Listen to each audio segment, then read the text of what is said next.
আচ্ছা, এখন আমরা যেটা শুরু করতে চলেছি সেটা হচ্ছে Indian contract act 1872। Indian contract act পড়ার আগে আমরা এই অ্যাক্টটাকে যদি দেখি একটা ছকের হিসেবে, তাহলে আমরা কি কি সেকশন পাচ্ছি, কি কি পার্টস পাচ্ছি, কটা চ্যাপ্টার আছে, সবগুলো দেখতে পাবো। তো ইন্ডিয়ান কন্ট্রাক্ট অ্যাক্ট হচ্ছে টোটাল যে চ্যাপ্টার আছে, এটার হলো টোটাল চ্যাপ্টার ইন্ডিয়ান কন্ট্রাক্ট অ্যাক্টের আমরা পাবো 11 চ্যাপ্টার। টোটাল 11 চ্যাপ্টার রয়েছে। ফার্স্ট চ্যাপ্টার 1-এর আগে রয়েছে প্রিলিমিনারি কনসেপ্ট, তারপর চ্যাপ্টার 1 থেকে শুরু করে 11 চ্যাপ্টার রয়েছে।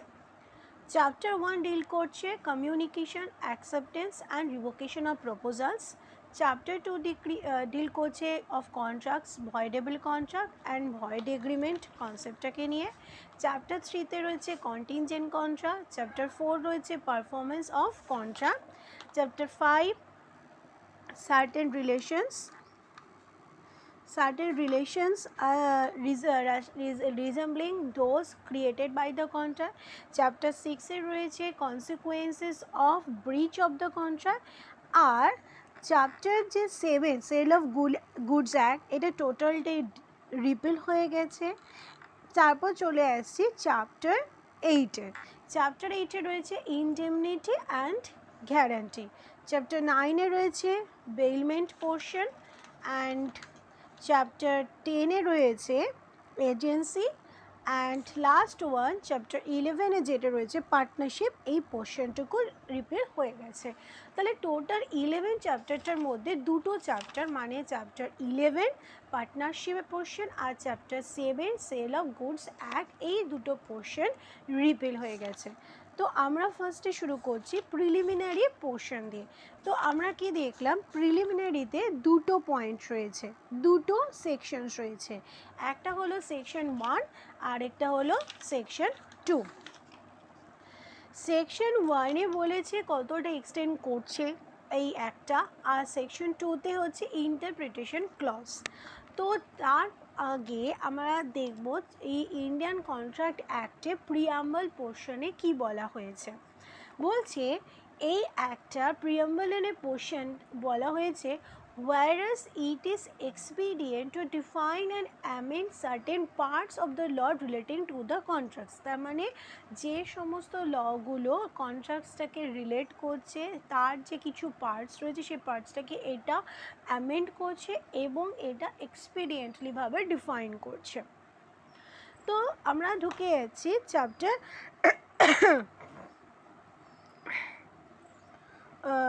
প্রিলিমিনারি পোর্শনে। প্রিলিমিনারি পোর্শনে ঢোকার আগে আমরা দেখছি সেকশন 1-এ কি বলছে।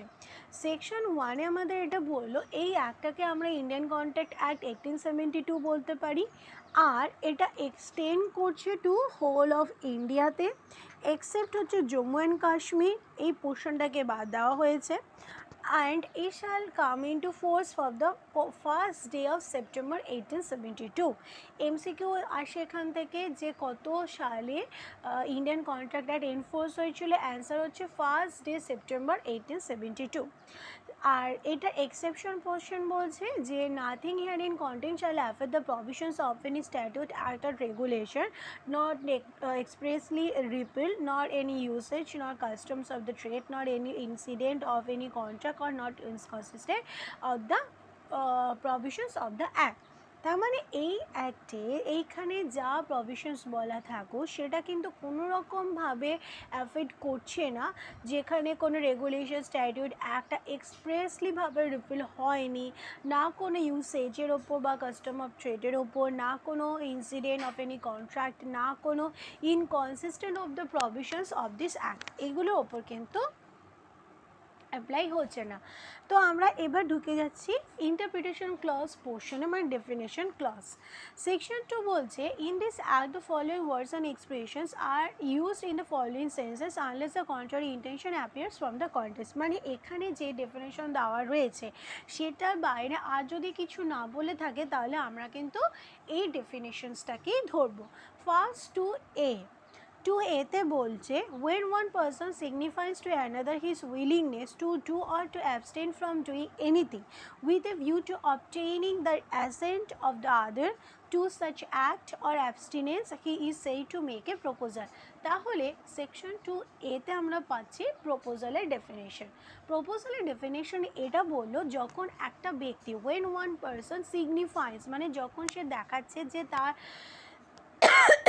Sorry when one person signifies to another person তাহলে একজন ব্যক্তি যখন অন্য একটা ব্যক্তিকে তার his willingness to do মানে সে কিছু করতে চাইছে অথবা to abstain from doing something অথবা কিছু থেকে সে বিরত থাকতে চাইছে, এই ব্যাপারটা যখন আরেকটা ব্যক্তিকে একজন ব্যক্তি দেখাচ্ছে এই ইন্টেনশন এই ভিউটা নিয়ে যে to obtaining the assent of the other মানে অন্য কারোর যে অ্যাসেন্ট মানে সম্মতি সেটাকে নেওয়া কিসের জন্য ওই কাজটা করার জন্য অথবা সেই অ্যাবস্টিনেন্সের জন্য, তখন সেটাকে বলা হচ্ছে প্রপোজাল। তাহলে সেকশন 2 এতে কি বললো? প্রপোজাল বললো।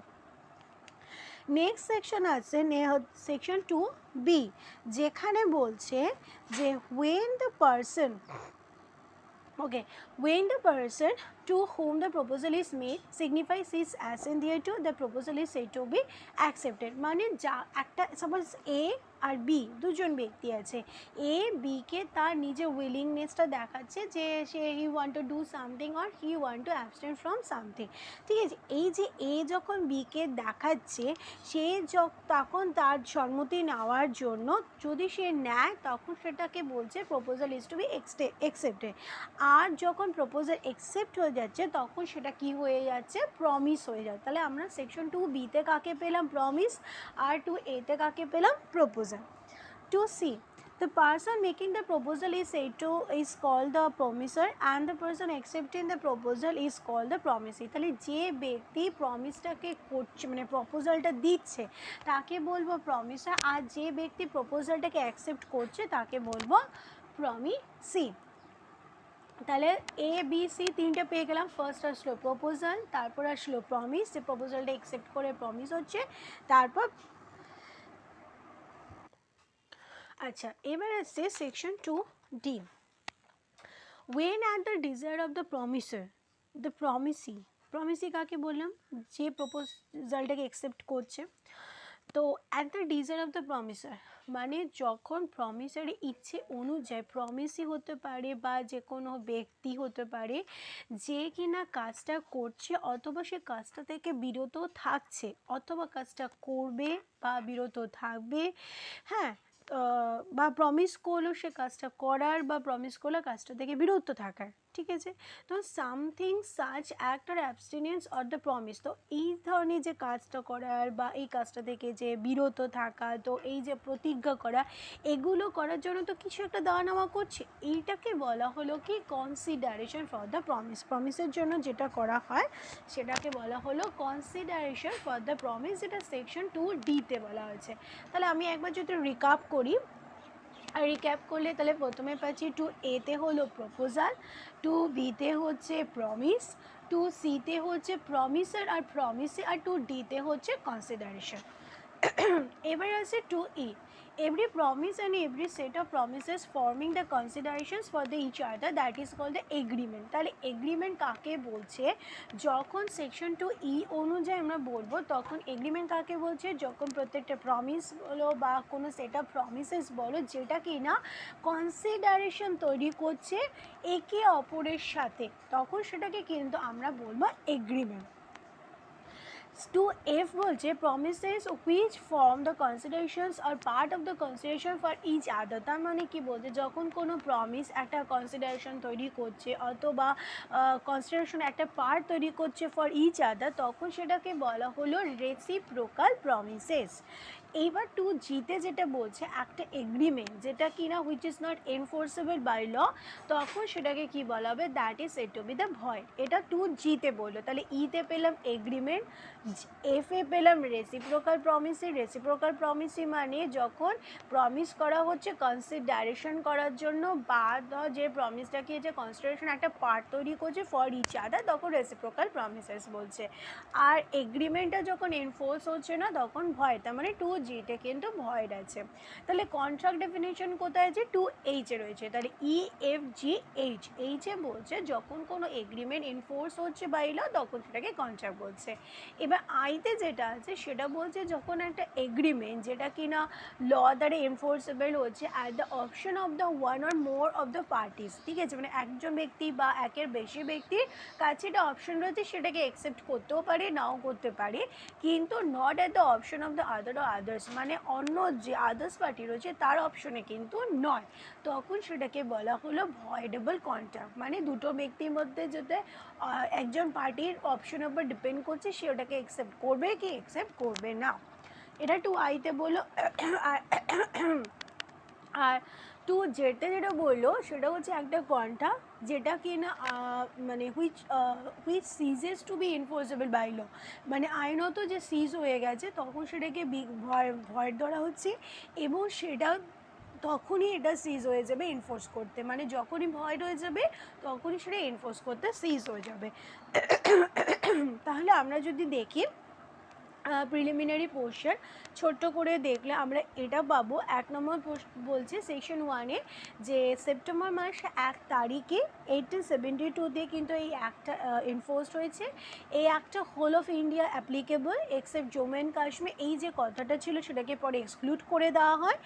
আরেকটা কথা বলছি, এই অ্যাক্টটা প্রিয়াম্বল পোর্শনে এটা বললো যে এটা হলো একটা এক্সপিডিয়েন্ট টু ডিফাইন আর অ্যামেন্ড করছে সেই সমস্ত পার্টস অফ দ্য ল যেটা কি না কন্ট্রাক্ট নিয়ে ডিল করছে।